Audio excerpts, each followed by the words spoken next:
খুব বেশি শব্দ হচ্ছে এখানে, এত শব্দবহুল পরিবেশ, কিন্তু এক সময় এই জায়গাটা ছিল সবচাইতে স্বস্তির জায়গা। চলো আপনাদেরকে সেই স্থানে নিয়ে যাই যেখানে আমি বসে স্বস্তির নিঃশ্বাস ফেলি এই ব্যস্তময় জীবনের মধ্যে। সারাদিন ব্যস্ততার শেষে এসে পড়েছি আমার সবচাইতে পছন্দের জায়গা, যেখানে হচ্ছে আমি প্রায় সময় আসি শুধুমাত্র একটু 2 মিনিট স্বস্তির জন্য আর সঙ্গে এক কাপ কফির জন্য। হাতিরঝিলের লেক একটি খুব সুন্দর একটি জায়গা।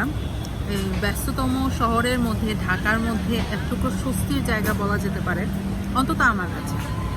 এই হাতিরঝিলকে আগে একসময় বগাবিল বলা হতো। আপনারা কি জানতেন?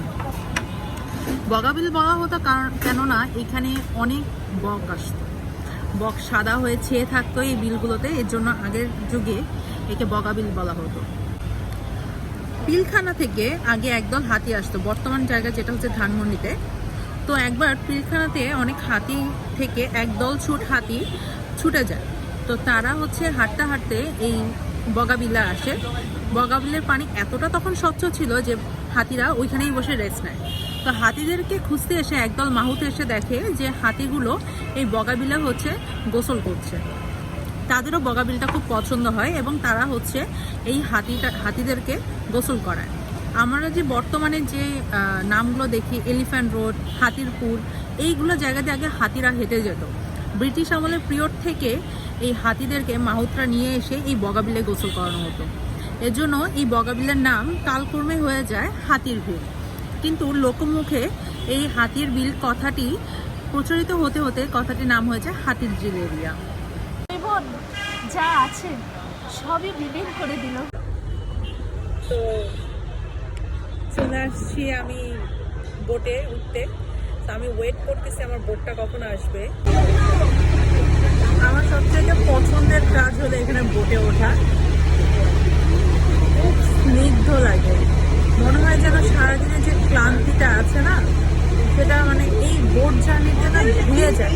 মাই boat has started already its journey.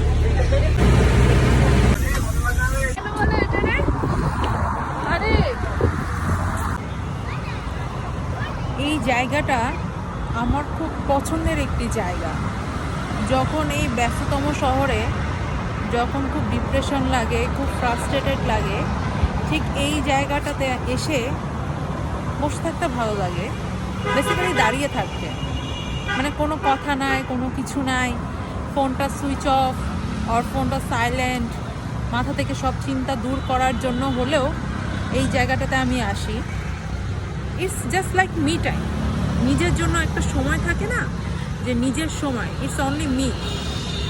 এই যে এখান থেকে যে ব্রিজ দেখা যায়, মানুষ দেখা যায়, নদীর ঢেউটা বোঝা যায়। নদীর ঢেউ না, বেসিক্যালি এটা হচ্ছে লেকের ঢেউ। আর স্পেশালি আমার এই সন্ধ্যার টাইমটাতে আসতে বেশি পছন্দ। মানে এই সময়টা না মনে হয় যে এই যে এক পাশে সাউন্ড হচ্ছে, এক পাশে আমার গাড়ি যাচ্ছে বা হচ্ছে যানবাহন, এই যে শব্দবহুল পরিবেশ, তারপরে যে এই আরেক পাশে হচ্ছে লেকের ভিউ। মানে এখান থেকে বোঝা যায় যে লাইফ হ্যাজ 2 পার্টস। একটা পার্টে আপনার সবসময় থাকবে আপনার লাইফের ব্যস্ততা, আপনার লাইফের ঝামেলা, আপনার লাইফের frustration. We all are frustrated in our own life. আরেকটা ধাপে হচ্ছে আমাদের নিজেদের জন্য কিছু একটা সময়, একটু স্বস্তির নিঃশ্বাস ফেলা, নিজেকে নিয়ে চিন্তা করা, বা নিজের ভালোর জন্য বা অন্য কিছু ভালোর জন্য চিন্তা করা। আমার কাছে মনে হয় এই জিনিসটা এটাই প্রমাণ করে।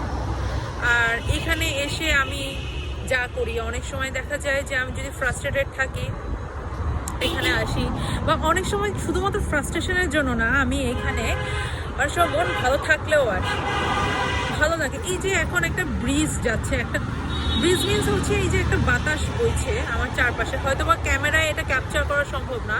It's just a feelings, just a feel যে হ্যাঁ বাতাস বইছে।